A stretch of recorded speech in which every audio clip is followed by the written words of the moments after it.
This is a journey into hyped-up space.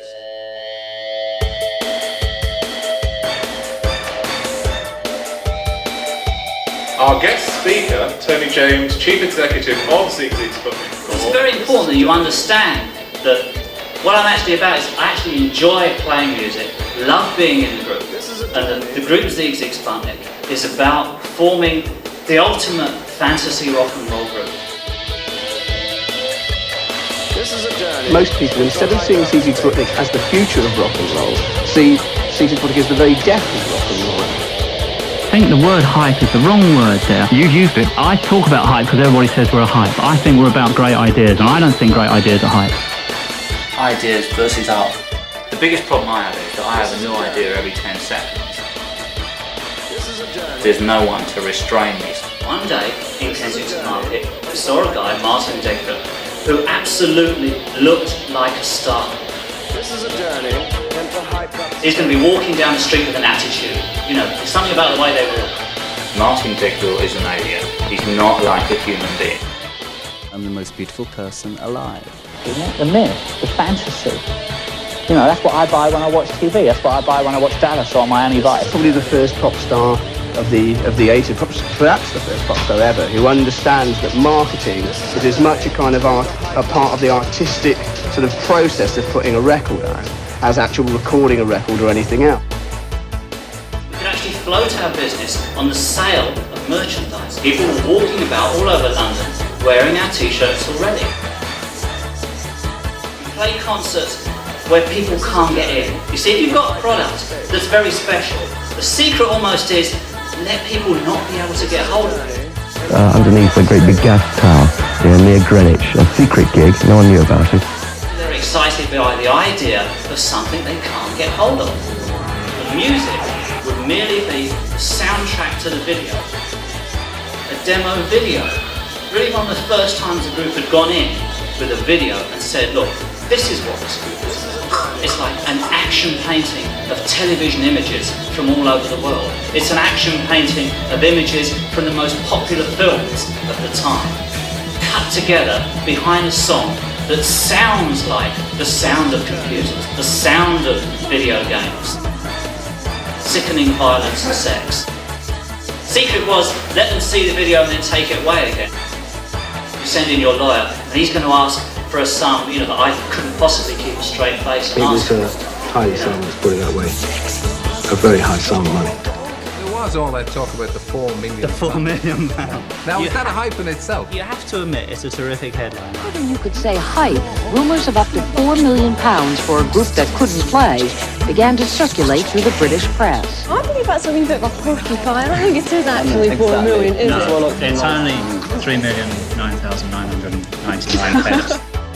Tony James is sort of fitted the bill everywhere, but he's clever, he's a good interview. Most people aren't good interviews, most pop stars are pretty thick, very thick. What we decided to do was to create a trailer for the video. Given us is not a promo video, it's a promo video of their promo video. Do you understand that? Probably not. That the video was just as important as the music. Video that carried his theory to an absurd conclusion. The music took a backseat to images stolen from movies like Rambo and Clockwork Orange. In the nighttime neon city wastelands of the 80s music scene, there was to come a group who would take the fifth step into the future of rock and roll. The trailer makes them look so great. You've been doing so well so far. Why take the risk of spoiling it all by releasing a record? But you've got every gimmick in the world. You've got ads in your new I album. don't think it's gimmicks. I like to think of them as great ideas. The idea was to develop a mix between the music and the image and advertising. You see, because it seems to me that television has really become the religion of the 80s. Sigue Sigue Sputnik have come up with yet another publicity stunt that could affect the pop records that people buy.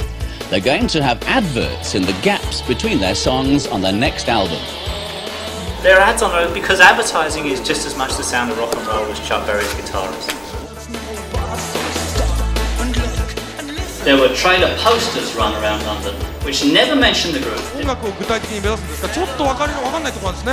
explain what kind of sound you... All the roadies are women. Much easier to teach someone to play guitar. Impossible to teach someone charisma. Is actually marketed in a box so that it looks like these kind of transformer robot toys. Why don't you concentrate on actually making good records instead of making newspaper headlines? At the top of the charts are Sigue Sigue Sputnik. Could be number one next week. Here's Sigue Sigue Sputnik. In the Sun, they talk about how they're steaming away to number one and why they couldn't care less how they get there. The band shot to fame recently using every trick possible to get themselves noticed. Exhibition is like a drug, you know. Get ready for the second coming. The Church of England have got wind of this advertising campaign and said, this is kind of amusing, they said, you can't use that line, that's our line. Opens up, well, he's the shaker of his famous crucifix made out of Sony televisions. James was selling an attitude, and once again, it worked. It was the highest, actually, configuration of any group, I believe, in the UK, just from nowhere. But often I go over the top with too many ideas. Television as a medium for rock groups is a much more exciting challenge than maybe a 7-inch piece of plastic, which seems a terribly old-fashioned idea. The hype, the phenomena, was exactly on target. What's your next step? The next step? Well, what we'd like to do is make enough money so we can buy EMI records. I think that would be the ultimate rock and roll dream. To buy EMI records, then we could get rid of all the other groups on the label that we don't like. Not like the Monkees at all. The 5 guys in the band love rock and roll, love playing, love doing what we're doing.